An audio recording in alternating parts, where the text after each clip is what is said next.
ಮಾನ್ಯ ಅಧ್ಯಕ್ಷರೇ, ಕಲ್ಯಾಣ ಕರ್ನಾಟಕ ಆರಾಧ್ಯ ದೈವ ಶ್ರೀ ಶರಣಬಸವೇಶ್ವರ ಸಂಸ್ಥಾನ 8ನೇ ಪೀಠಾಧಿಪತಿಗಳಾದಂಥ ಮಹಾದಾಸೋಹಿ ಶಿಕ್ಷಣ ತಜ್ಞ ಕಾಯಕನಿಷ್ಠ ತ್ರಿವದಿ ದಾಸೋಹಿ ಡಾಕ್ಟರ್ ಶರಣಬಸಪ್ಪ ಅಪ್ಪ ಅವರು ಇಂದು ನಮ್ಮ ಮಧ್ಯೆ ಇಲ್ಲದಿರುವುದು ತುಂಬಾ ದುಃಖದ ಸಂಗತಿ. ಮಾನ್ಯ ಸಭಾಧ್ಯಕ್ಷರೇ, ಕಲ್ಯಾಣ ಕರ್ನಾಟಕದ ಭಾಗದಲ್ಲಿ ಅನ್ನದಾನ ಶಿಕ್ಷಣದಾನ ಅಂತಕ್ಕಂಥ ಶಿಕ್ಷಣ ಕ್ರಾಂತಿ ಮಾಡಿದ ಸಂಸ್ಥಾನವನ್ನು ಮುಂದುವರಿಸಿದ ಹೆಗ್ಗಳಿಕೆ ಡಾಕ್ಟರ್ ಶರಣಬಸಪ್ಪ ಅಪ್ಪನವರಿಗೆ ಸಲ್ಲುತ್ತದೆ. ಅಧ್ಯಕ್ಷ, 12ನೇ ಶತಮಾನದ ಶರಣರ ಆಶಯದಂತೆ ಮಹಿಳಾ ಸಮಾನ ಸಮಾಜವನ್ನು ನಿರ್ಮಿಸಲು ಶಿಕ್ಷಣದ ಅವಶ್ಯಕತೆ ಇರುವುದನ್ನು ಪರಿಗಣಿಸಿ ಮಹಿಳೆಯರಿಗೆ ಉತ್ತಮ ವಿದ್ಯಾಭ್ಯಾಸವನ್ನು ದೊರಕುವಂತೆ ಮಾಡಿರುವ ಹೆಗ್ಗಳಿಕೆ ಅಪ್ಪ ಅವರಿಗೆ ಸಲ್ಲುತ್ತದೆ. ಹಾಗೂ ಪೂರ್ವ ಪ್ರಾಥಮಿಕ ಶಾಲೆಯಿಂದ ಹಿಡಿದು ವಿಶ್ವವಿದ್ಯಾಲಯದವರೆಗೆ ಕಟ್ಟಿ ಬೆಳೆಸಿದ ಕೀರ್ತಿ ಹಾಗೂ ಇವರ ಶಿಕ್ಷಣ ಸಂಸ್ಥೆಗಳನ್ನು ಬಿದರ್, ಕಲಬುರಗಿ, ಯಾದಗಿರಿ, ರಾಯಚೂರು, ಬೆಂಗಳೂರು ಮತ್ತಿತರ ಕಡೆ ಶೈಕ್ಷಣಿಕ ಸಂಸ್ಥೆಗಳನ್ನು ಸ್ಥಾಪಿಸಲಾಗಿದೆ.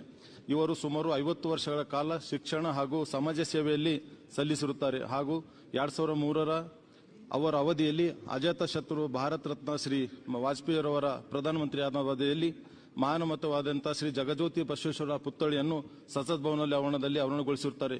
ಪೂಜ್ಯರ ಪಾತ್ರವನ್ನು ಇವತ್ತಿನ ಕಲ್ಯಾಣ ಕರ್ನಾಟಕ ಭಾಗದ ಇಡೀ ಕರ್ನಾಟಕ ರಾಜ್ಯದಲ್ಲಿ ಅವ್ರು ಕೊಟ್ಟಂತ ಅನ್ನದಾಸೋಹಿ ಮತ್ತು ಶಿಕ್ಷಣ ದಾಸೋಹ ಅಂತಕ್ಕಂಥದ್ದು ಅನೇಕ ವರ್ಷಗಳಿಂದ ನಡೆದಂತ ಕಲಬುರಗಿ ಎಲ್ಲ ರಾಜ್ಯದಲ್ಲಿ ಅವರು ಇವತ್ತು ನಮ್ಮಲ್ಲಿ ಇಲ್ಲ ಅಂದ್ರೆ ನಮ್ಮ ಅತಿ ದುಃಖದ ಸಂಗತಿ. ಈ ಸಂತಾಪ ಸೂಚನೆ ತಾವು ತಂದಕ್ಕೆ ಬೆಂಬಲಿಸಿ ನನ್ನ 2 ಮಾತುಗಳು.